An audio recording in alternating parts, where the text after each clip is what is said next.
Aloha Aina. Um, Today I wanted to talk a little bit about this variety Pico Lehua Api'i. Some interesting things that happen with it. Uh, First of all, belongs to the Pico family. So all the Pico family, all the Pico family, the sinus cuts down to the Pico, all the way down. And then Lehua, because it has a lilac color, it makes poi like the Lehua family. And a PE because of these crinkles or these ruffles. This is the most this is the most crucial descriptor of this Kalo, is these ruffles right here. Sometimes it doesn't always show, and it'll have this kind of coloration going through the veins of the lobe, but it at least always has that. If it doesn't, then it's the crinkles.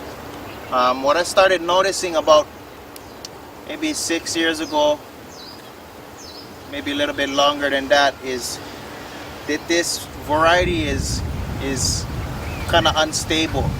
It do a lot of kahuli, so we call that somatic mutation. The reason why I'm trying to record this today is because I've been noticing it a lot in this patch in different variations. So just gonna kind of go through 3 of the variations that I've seen in this patch this month. And so this low right there, you can see it's doesn't quite have the crinkles or the ruffles coming through, but it has the coloration we were talking about. And so it's got that leaf. But as you turn it around, you can see that one whole half of the leaf doesn't have any coloration, and it doesn't have any crinkles. In fact, when you turn it forward, you can see that it's actually a whole different shape, as if it's a whole different leaf. So what you're seeing here is it's cut in half. The whole look of the leaf is different. It's wider. It's more rounder. It's almost like a Lehua leaf.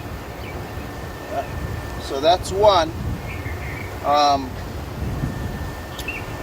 The interesting thing about it is, you know, Ike Kupuna is we talk about the planting of multi-varieties in the same patch, and when you do this, it makes the Kalo do different things. The Kalo is more happier. It's when you see the magic of the Kalo happen. The interesting thing about this is I've always seen this happen to a certain extent, this kahuli. Even at other localities, I'll notice it, one here, one there, but I haven't seen so many in one patch. And what's interesting is over down to the front edge of the patch, we have all Lehua planted. So very interesting that this is a Pico Lehua Api'i, and we have Lehua next to it, and it's starting to really show all of these types of these changes. So that's one extreme. It's the most extreme that I've seen. Just huge and robust on this side. So the next one I wanted to look at is this one right here. So here's the front view of it.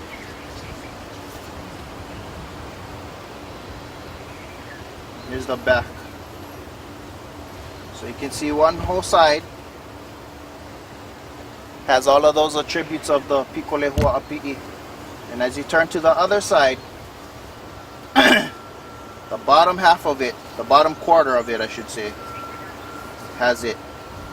And then the top quarter is the leaf again. the lehua looking leaf. Um, that its somatic mutation is coming back.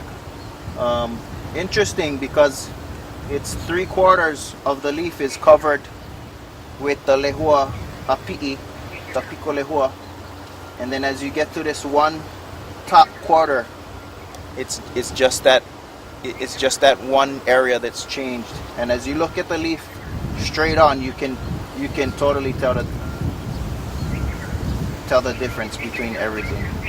All the way from here, then it just gets big and wide on the outside. So this is the ruffles. This gave it the name api'i, pico lehua api'i. Api'i can mean crinkled or ruffled. This is the main reason why we have this name for this color. This is the only color that does it in Hawaiian varieties. Real lacy. Doesn't always get this extreme in certain places. Tells me it's really happy here in this patch. So again, we have another variation right here. Right off the bat, looking at it straight on, as opposed to this, which is the natural form. You can see a huge difference. Very wide on the bottom, very open, not as much concave towards the bottom.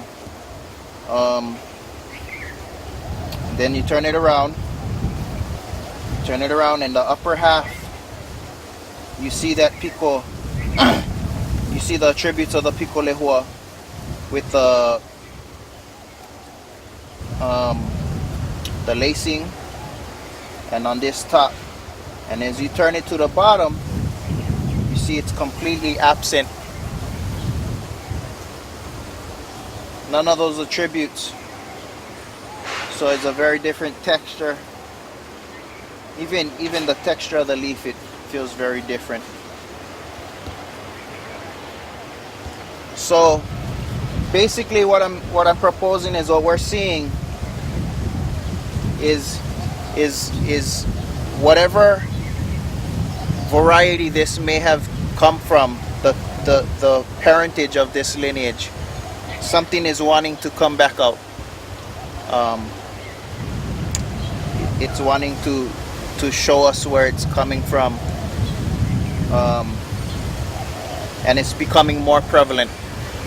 Like I mentioned earlier, the most interesting thing for me is that this is not the first time I've seen this, but this is the first time that I've seen so many different ranges of it, from 1/4 of the leaf to being only of it, to the bottom half, to, you know, sometimes it's the whole leaf that shows that reverts back to the original parentage. Sometimes it's just in half. Sometimes it's a keiki where the whole keiki, the oha, it shows no indications of being the pico lehua. But I've never seen so many at one time. It's usually one pico lehua here, maybe another one there, but there's so many in this patch that are showing it. And the other interesting thing about that is like I mentioned, that we're talking about this being a pico lehua api'i. So lehua being that it makes poi like a lehua variety, that purple lilac, and when it sours, it turns into that red poi. But I believe the kauna to that is probably also that it comes from a lehua parentage, or some type of variety, whether it be a pi'iali'i, or a lehua that's one of those royal red taros that we call them. The next one is this low right there, this leaf. So we have half of it again, showing the pico lehua attributes and the descriptors, the shape of the leaf. So trying to get you to understand too, it's not just the ruffles that are missing and that it's just a plain leaf. that I'm talking about, yeah, it's also the shape of the leaf. The way it's kind of shaped very differently. So as you look on top of this, you can see this whole side bulging out. Like it's way more rounder, way more robust. Yeah, those are also what I'm talking about, not just the missing ruffles. So this low, like the last one we seen, was 1/4 on the bottom, the other half was showing the indicators. This one is interesting because it's showing also again 1/4 missing, but instead of being a whole quarter this way and then the whole quarter this way, it's kind of like a little bit at the bottom, a little bit at the top, and just the middle starting to show that other leaf. So very, very interesting time for Kalo and varieties. Then we have one more here, this new one coming up, showing the same thing. Whole side over here missing them, and you can see the shape. And you turn this way, the whole leaf again. So really only this tip, I don't know if you can see that, really only the tip of this Kalo has that. So almost this whole thing, but this one is showing the pico all the way strong too. So another thing that was brought up about this Kalo is that it possibly could be a virus that created this trait of the pico lehua. Now this kind of virus, we're not talking about a virus that makes it ma'i or makes it sick, that's gonna harm the Kalo. It's more like a virus, like when people talk about a variegated plant, a lot of times there's a virus in the DNA that creates that attribute that makes it look like you know, whether it's variegated or you know, a different kind of pattern. Sometimes a virus causes that, and that's gonna be in the DNA. So it's a part of the plant's DNA now. It's, you know, it's not something that's gonna kill it or anything like that. And that's one thing that this could be too, is that the virus, it's not present in these leaves that are coming out, or that it's trying to fight it, but most likely it's a kahuli. It's just changing. You know, when we when the first people brought Kalo here, it was not, you know, all the varieties that we have today. It was a very small amount of varieties, and because Hawaii has such a big, broad change in microclimates from island to island, even parts of the island, the Kalo, it adapts and changes and created all of these different varieties. So yeah, other thing is, that's why you want to plant them all together. That's why you don't want to monocrop or just have one type of variety, because it gets weak like that. You grow all of them together and they show their true strengths. Yeah, and then things come back to, it's just harmony that way. But yeah, that's about it.